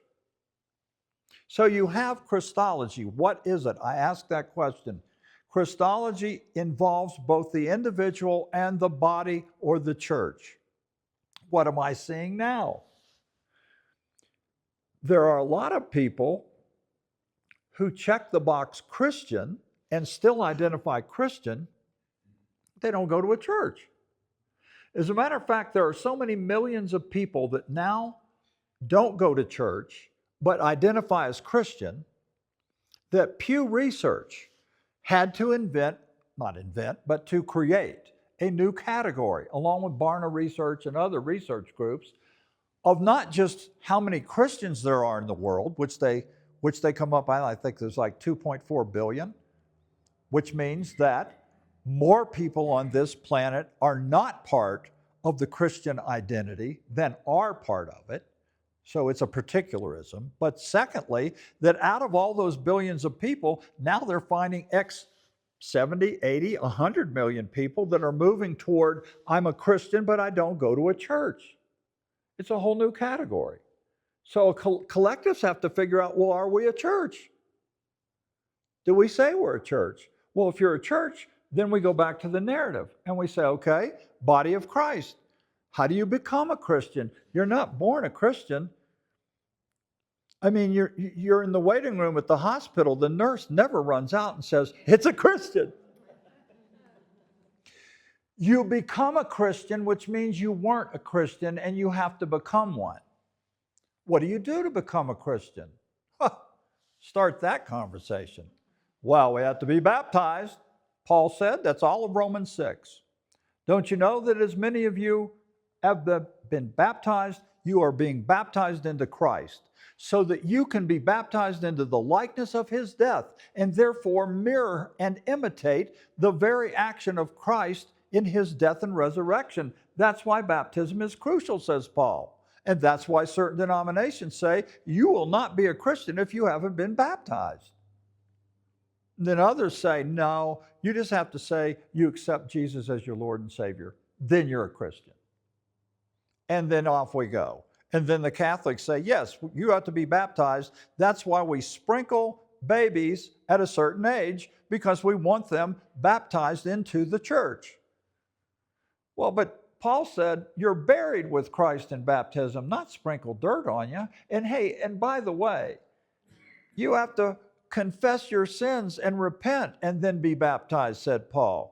Babies can't do that. You have to be an adult to be baptized. You can't be sprinkled. You have to be immersed. On and on we go. Now we have these iterations, right? All these iterations have boundaries and they have forms. And if you're going to be a church, then the question is, what are you going to do with baptism? And some progressives still practice, some don't. Then you have Eucharist. Okay, do we take the Eucharist every Sunday? Eucharist is huge in the Catholic Church.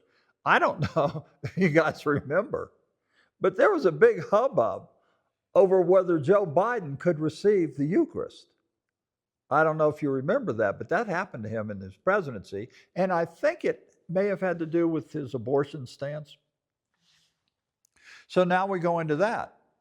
And if you want to go to the biblical narrative, I'll go to the biblical narrative and read it. And what Paul said is, don't you know that as often as you eat this bread and drink this cup, you are showing or modeling the Lord's death until he comes, which we're saying has already happened when that temple fell, because Jesus identified his coming again he said, and this generation will not pass until all of this happens.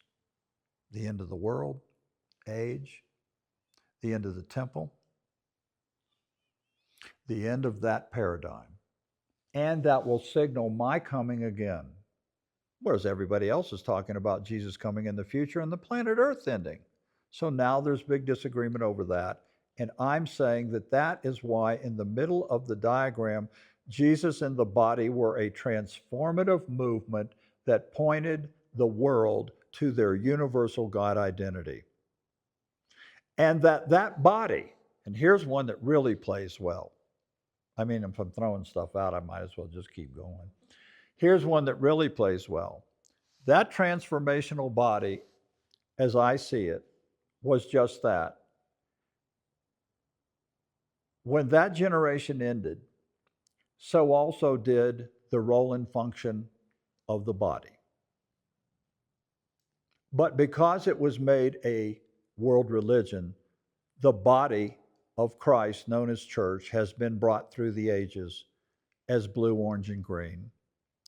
And because it's a form, it has been subject to division, when in fact Paul clearly said to the Corinthians that Christ cannot be divided.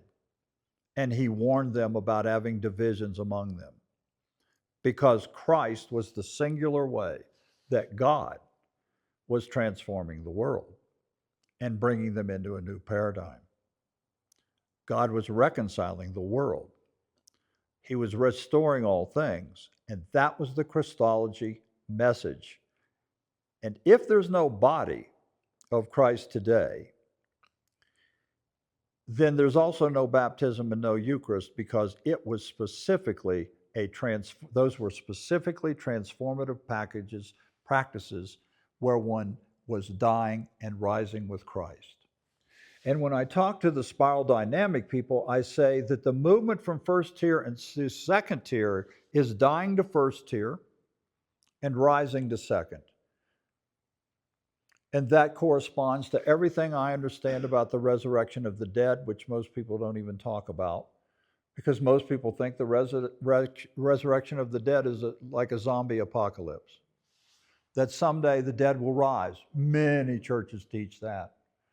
You go to the funeral home. This is one that gets me. You go to the funeral home, Uncle Ben has died. So we're all talking about, man, I know, but I know he's in heaven with the Lord now. Uncle Ben is with Jesus now. He's up there in heaven, and I bet he's got some questions. So he's in heaven. All right, now we go to the graveyard. We're standing at the graveyard. Now the preacher says, and someday Uncle Ben will rise again to be with the Lord. And you're like, wait a minute, I thought he was already there. I mean, again, I'm sorry, but I'm seeing inconsistencies in messages that have been handed down, and then we become subjects of those messages. And we identify with them. So transformation sends us into formlessness. What do I mean by formlessness? I'll start with spiral dynamics. In spiral dynamics, one is attached to blue or orange or green as the way it is. When I move into second tier, I don't abandon those levels. I do not abandon those forms. Those are all forms, lenses. They're internal forms. Worldviews are internal forms. There are boundaries. We listen to what Doug King has to say and we go, ooh, that's outside my boundaries. That's an internal form. And I have internal form. We all do. But when you move into second tier, you detach from being a subject of any specific one of those levels, and you're able to, rather than being the subject, you become the observer, and those levels become objective. Robert Kegan, the Harvard psychologist, said it this way: the subject of one era becomes the object of the next. That's spiral dynamics. I'm a subject when I first experience those levels, and that's the way each one becomes my world. And that's just the way it is. I'm blue. Oh, well, no, wait a minute. Now, no, it's orange. No, wait a minute, it's green. When I go into second tier, I'm able to be the observer of all of that, and I can say every single one of those levels is a necessary part of the evolution of human consciousness. And I myself can now look at every single one of those levels and question, is the archaic within, the tribal within, the warrior within, is it healthy or unhealthy? Is it functional or dysfunctional? And I can ask myself how all the things that make up what a human is, how are they playing in my life? And how am I doing in those areas? And I can see where I become an unhealthy warrior because one of you people has just cut me off on the interstate. And I regress into unhealthy warrior. And on we go. Well, if you want the whole list, ask Danae. She'll tell you all my stuff. Because I'm like every other human. And that's what upsets people. I'm saying, no, we're all the same. That drives people crazy. What do you mean we're all the same? No, we want differences. We want to say, no, that person's other. They don't get it. The fundamentalist doesn't get it. They're other. That's where the divisions come in. So what I'm seeing is that this trajectory has always been headed toward a universal understanding of everything from our physical universe and its interconnectivity, as opposed to what the quantum physicists will talk about, the Cartesian view, which was the universe was made up of a bunch of individual pieces, and all that went with that Newtonian outlook that's been displaced now clearly by the quantum discoveries. And I see within that a picture of world unity, world peace. Now, if Carrie was interrogating me and she found out I was a 9 on the Enneagram, she'd say, oh, that figures. You're a 9. That's the way you 9s are. You want everybody to be together. You want everybody to get along. You want everybody. You see from a 9, you're trying to see the big picture.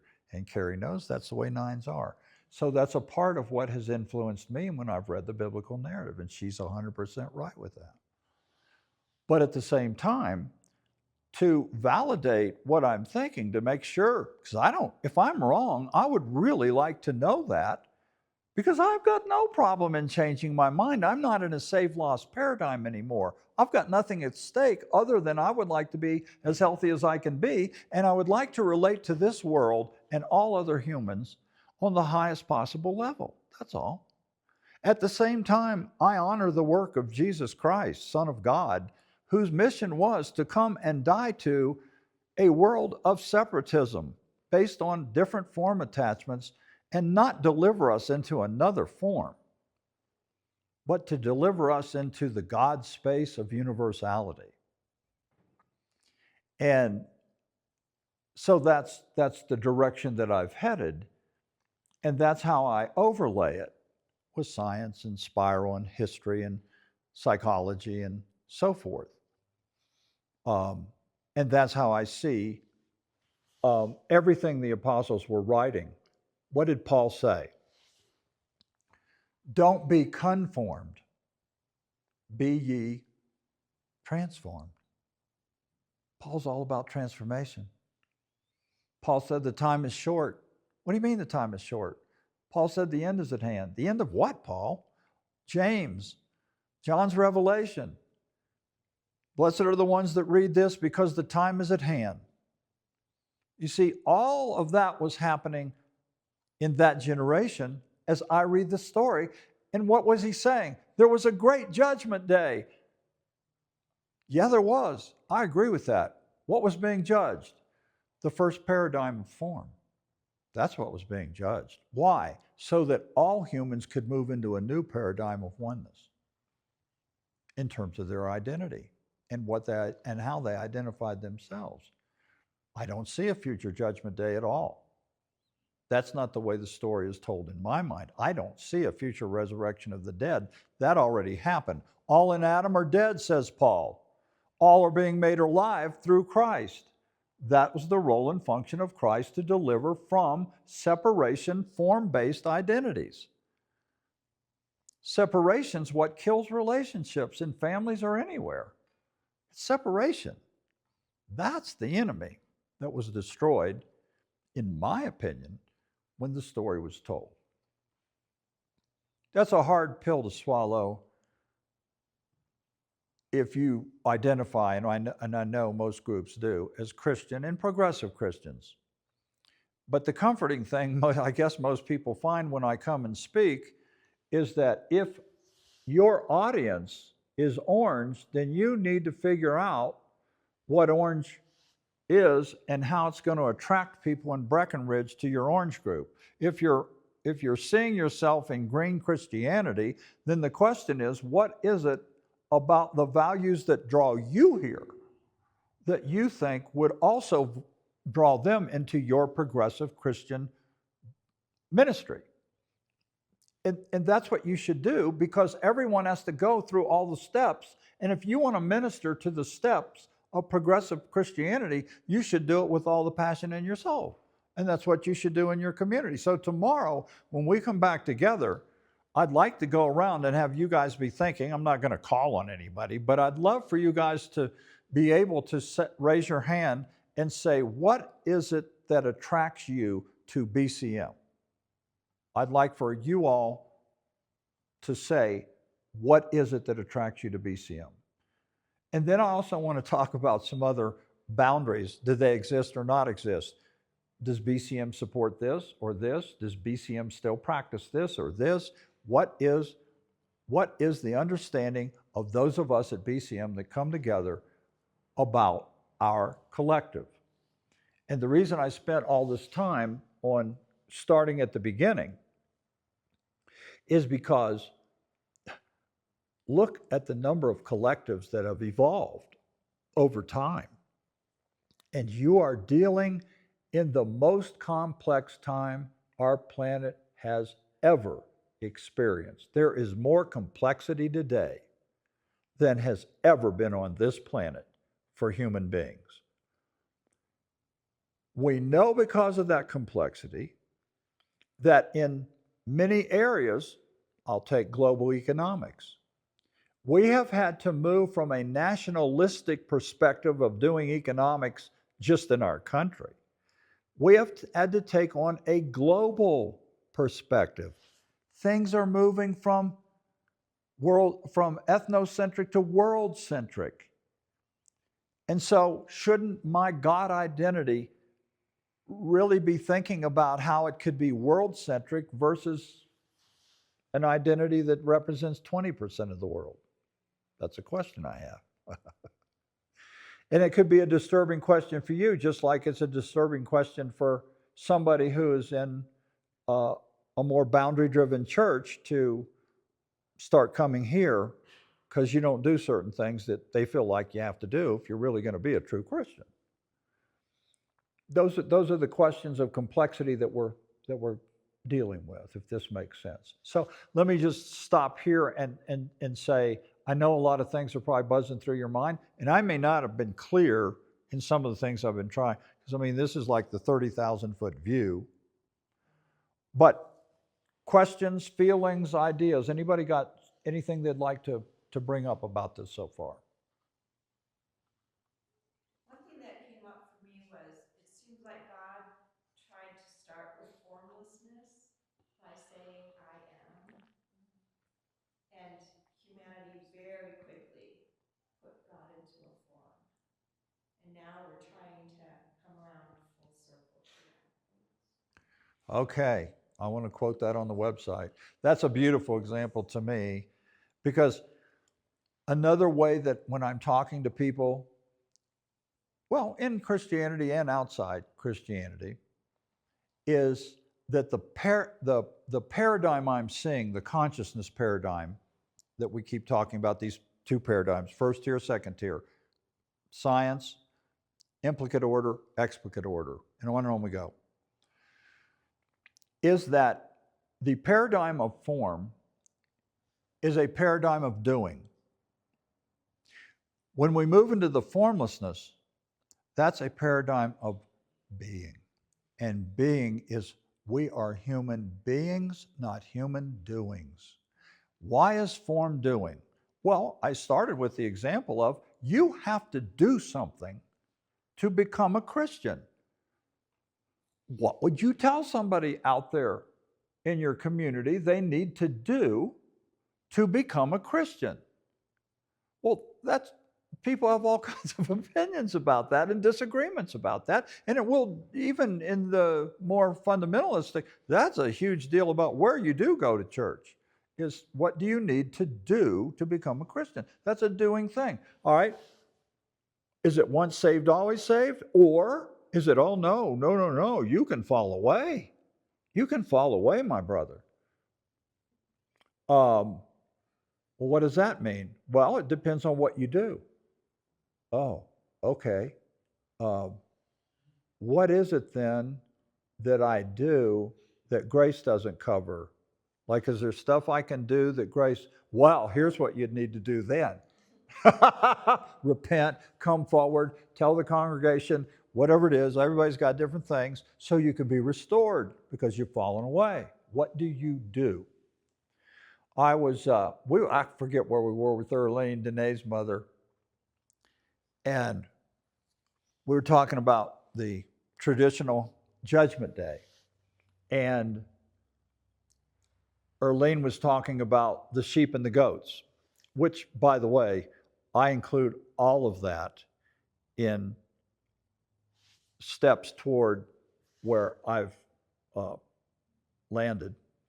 I don't exclude anything from the narrative. I don't cut anything out. I think it makes beautiful sense when you follow it through on this I am trajectory. But Erlene was talking about the sheep are on the right and the goats are on the left.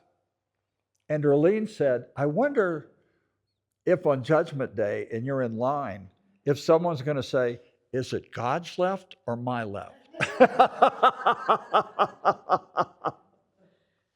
So again, we chuckle at these things because we can look back on things that before now don't make any sense. I can talk to the Orthodox Jew and I can say, yeah, I'm with you on the animal sacrifice thing. The ASPCA, is that who it is? They probably wouldn't go for that. The animal rights people, whoever, probably that atonement would not fly well. It's like another guy who described the story of the prodigal son. It should be entitled A Bad Day in the Life of a Fatted Calf. So, a different perspective. So, any other thoughts on that? But it's a movement from doing to being, and boy, when you talk about being, you now open up another whole universe of discussion. Presence, being present. Our ministry is called Presence, and our moniker is presence.tv. That's how you can find us. But our tagline is a global conversation for a new earth. That's our tagline, a global conversation for a new earth. That is going over well in the Evolutionary Leaders Group. That group I belong to has 240 members from all different kinds of backgrounds, and they're people. One of the people in there, Erwin Laszlo, has been nominated twice for a Nobel Prize. There's scientists in there. There's all kinds of people from background. Why did I get invited in there? Because one of the guys who's in evolutionary biology also teaches world religions, and he started listening and picking up on my stuff, and he said, you need to be in our group. So I got invited in, and then I met Jude Curvon, who was a quantum physicist from Oxford. She's over in the UK, and other people, and I began to talk in terms of their language. And I said, this is the way I see the biblical narrative. And in that setting, I get far more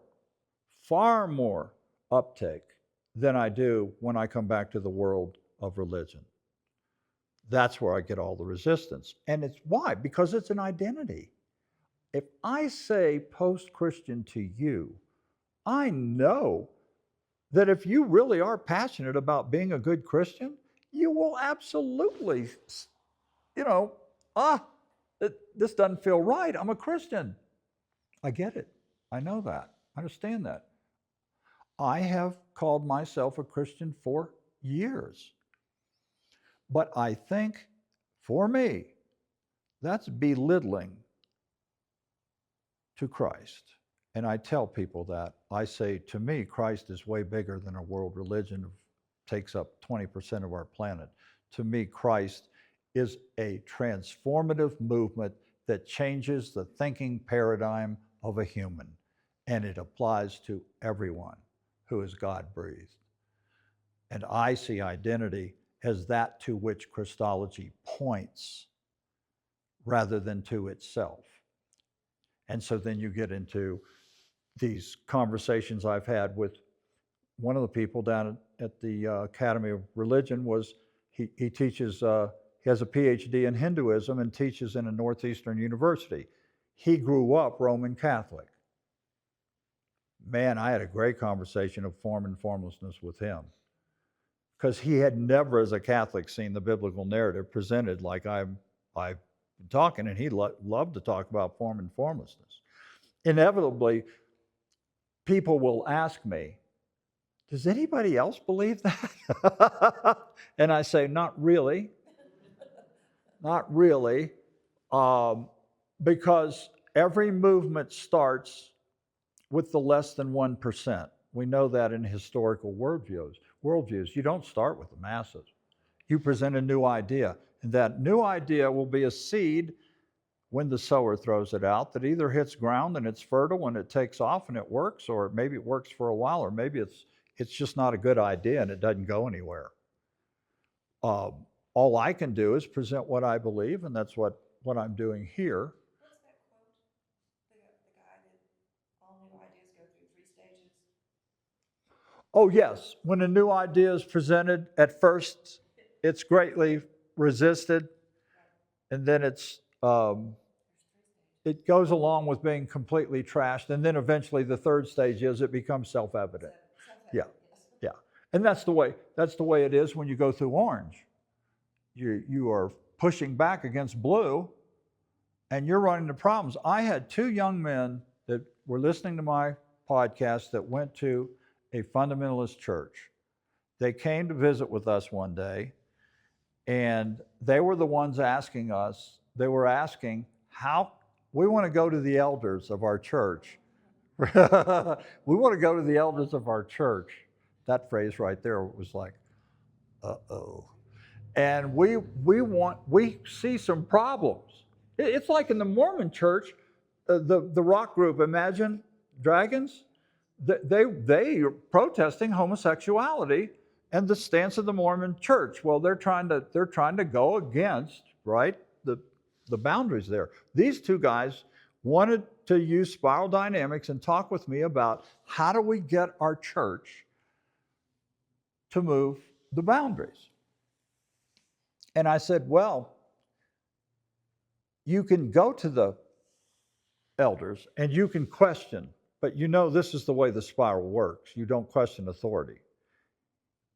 I can't tell you what's going to happen. I don't know for sure, but if you ask me to make a guess, because this is what always happens, you're probably going to have some problems. And more than that, they might come down on you pretty hard, and you need to be prepared for that. There could be consequences in the way you're seen. I've had people like that say that the initial step was they stayed in the denomination, but the authorities of that denomination didn't allow them to teach or participate. Then you have these, well, they accepted me as an LGBTQ person, and I was accepted as long as I was willing to sit in the audience and not teach and not participate in any kind of authority structure. I was welcome. And then they would say, we're an affirming church. You can come and sit in the pew. We accept you to be in the pew. And on we go. Everything I'm talking about has to do with the way divisions have happened over the centuries. Now, I'm going to quit here because I'm getting hungry. And you've sat very patiently and tried to take in stuff that was going back and forth in your head, because this is just not the way you typically talk. These are not ideas that are typical for people, and they may not at all represent where you are in your life. And my acceptance has nothing to do with that. It's always the person who feels like someone is trying to pull them beyond where they are that has the trouble with acceptance. So from my viewpoint, I've got no trouble in working with you all through a conversation tomorrow about where BCM is as a progressive Christian group. You're Breckenridge Christian Ministries, all right. Then, if that's what it is, how are you defining, again, your ministry? What do you find has drawn you here? What do you maybe see as the future? Is there anything you see that maybe needs to change? How would you define your message? There's a whole list of questions. I'm great at that. But I'm hoping that if you come tomorrow, that we can spend an hour or whatever we've got, hour and a half, whatever it is, 9:30 to, or what's the time? Yeah, whatever it is. Yeah, and I hope that what I've said here can contribute to your conversation, because you're seeing now a picture that I think is about as big as you can get when you get into universal God identity. I mean, that's about, I don't know what's beyond that. And my other question would be, what's beyond progressive Christianity? Are we saying this is the end of evolution? That it stops here?